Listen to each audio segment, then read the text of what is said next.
saya Riana Magdalena Rolina Sinaga. Kami dari kelompok 2 hari ini akan mempresentasikan redesign dari Museum Sono Budoyo di Jogja.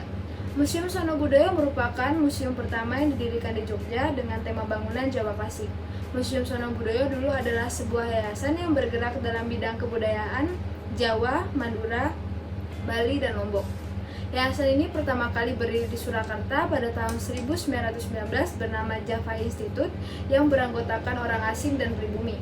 Peresmian dilakukan oleh Sri Sultan Hamengkubuwono ke-8 tepatnya pada hari Rabu 9 Ruas 1866 Jawa dengan ditandai Candra Sengkala kayu winayang ing Brahmana Buddha yang berarti tahun Jawa atau tepatnya tanggal 6 November 1935 tahun Masehi yang terukir pada dinding regol atau pada dinding gapura museum. Sono Budoyo berasal dari kata asana yang berarti tempat dan budaya. Jadi Sono Budoyo diartikan menjadi tempat penyimpanan benda-benda budaya.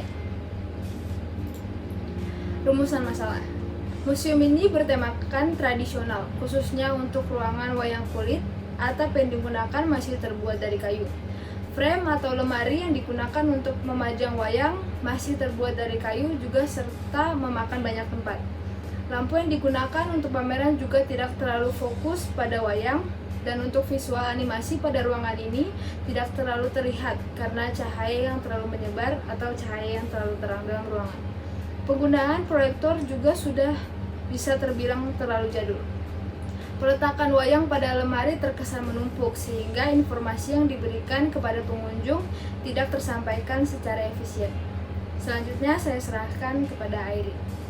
Terima kasih Riana atas penjelasannya. Nama saya Airin Hasmaradani akan menjelaskan tujuan perancangan dan rumusan masalah dari Museum Sono Budoyo.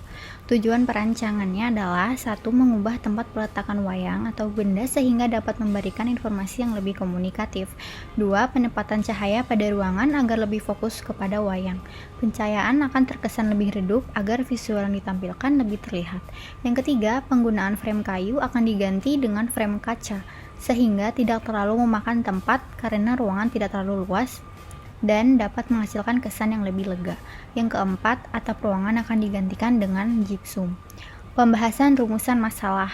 Ruangan akan membawakan citra kontemporer dan menciptakan suasana yang lebih menyenangkan, nyaman, tenang, bersih, dengan memadukan konsep edukasi yang modern sehingga museum akan menggunakan fasilitas yang lebih modern. Kami membawakan citra ini karena ruangan sebelumnya terlihat kecil dan interior cukup padat dan masih terlihat kuno. Walaupun bangunan memang menggunakan tema Jawa klasik, tetapi kami tidak menghilangkan citra tersebut. Di dalam ruangan akan ditambahkan sound musik gamelan sehingga tidak menghilangkan citra tradisional dari museum ini. Halo, nama saya Erlangga. Di sini saya akan menjelaskan zona ruangan dari Museum Wayang Sono Budoyo Yogyakarta. Ada beberapa poin yang akan saya jelaskan di sini. Oke, langsung aja. Yang pertama, tampak pintu keluar masuk. Secara garis besar kami mengambil tema minimalis modern. Ruangan ini cenderung relatif kecil, sekitar 7 kali 4 meter, dan ada beberapa objek yang kami ganti. Di antaranya adalah AC. Kami menggunakan AC sentral, yang dimana AC ini memberikan kesan minimalis dan juga tidak mengganggu penglihatan karena terletak pada bagian atas atap yang secara kasat mata tidak terlihat oleh pengunjung. Karena penggunaan AC sebelumnya terletak di atas dari pintu keluar masuk ruangan ini, yang menurut kami itu cukup mengganggu penglihatan. Lalu pada bagian lantainya kami menggunakan lantai kayu, yang menurut kami lantai kayu ini memiliki nilai estetika tersendiri karena teksturnya yang cukup unik dibanding sebelumnya yang menggunakan keramik yang cenderung monoton, dan ini memberikan kesan minimalis. Lalu pada bagian dinding, secara keseluruhan kami menggunakan warna yang relatif terang karena ruangan ini cukup kecil Dengan pengaplikasian warna yang terang ini, maka kami berharap para pengunjung secara psikologis dapat merasakan ruangan yang cenderung lebih luas. Dan pada bagian bawahnya ini kami menggunakan list hitam sebagai dekoratif saja. Kemudian pada poin 2 kita beralih pada sisi bagian LED TV. Pada LED TV ini berfungsi sebagai visualisasi dari cerita pewayangan Ramayana. TV ini memberikan kesan modern dan futuristik.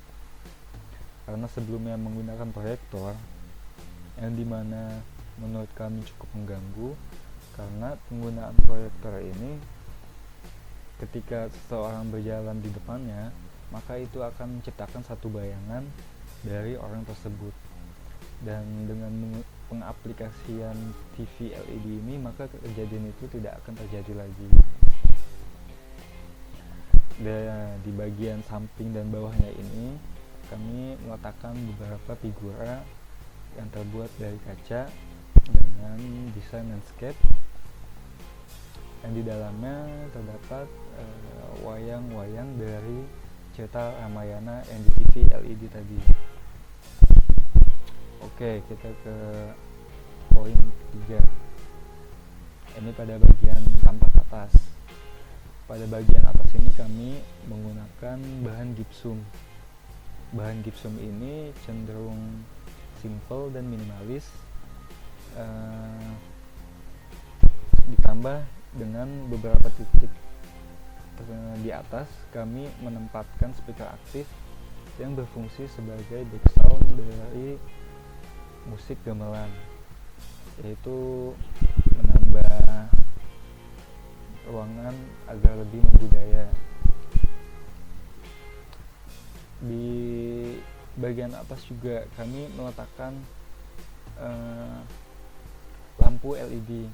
Lampu ini sebenarnya sebagai sorot fokus cahaya pada wayangnya agar terlihat lebih fokus, dan juga cahaya LED itu lebih menambah nilai estetika. Kemudian poin terakhir yaitu pada bagian seberang dari TV LED tadi. Di situ terdapat satu figura besar, yang dimana figura ini juga terbuat dari kaca, yang di dalamnya berisikan beberapa cerita tokoh pewayangan. Di antaranya ada Mahabharata, ada dongeng si Kancil, kisah para wali yang menyebarkan agama Islam di Pulau Jawa, dan wayang wahyu yang berasal dari Alkitab. Nah, itu penjelasan dari saya, kurang lebihnya maaf. Terima kasih. Bye-bye. Nah, setelah kita udah mengetahui apa itu Museum Sono Budoyo dan bagaimana tampilan di dalamnya, sekarang saya akan memberitahu bagaimana cara kita berinteraksi dengan masyarakat di luar. Salah satu cara kita berinteraksi dengan masyarakat yaitu melalui sosial media. Nah, kami di sini mempunyai 3 platform sosial media. Yang pertama ada Instagram, kedua ada Facebook, yang ketiga ada Twitter. Nah, saat kami membuat satu konten sosmed, satu konten ini kami sebar ke 3 platform tersebut. Jadi sebenarnya 3 platform kami mempunyai isi konten yang sama dan style desain yang sama. Tuh. Nah, untuk mood board style desain kami bisa dilihat di atas ini, kami mempunyai 4 warna unggulan. Yang pertama ada coklat muda, yang kedua ada coklat tua, yang ketiga ada putih, dan yang keempat ada abu. Untuk font sendiri kami mempunyai 2 font, hanya memakai 2 font saja. Yang pertama ada Exotic 350, dan dia ada dua tipe kami pakai, yang ada yang demi bold dan bold. Lalu font yang kedua ada font railway. Nah, moodboard kami ini terinspirasi dari visual wayang seperti gambar yang ada di sini. Nah, itu dia tadi pembahasan tentang sosial media dari Museum Sono Budoyo yang sekaligus juga menutup presentasi dari kami. Saya mewakili teman-teman kelompok mengucapkan terima kasih kepada Pak Iwan Zahar selaku dosen mata kuliah Kapten Selekta yang telah mengajar kami selama 1 semester. Terima kasih dan sukses selalu.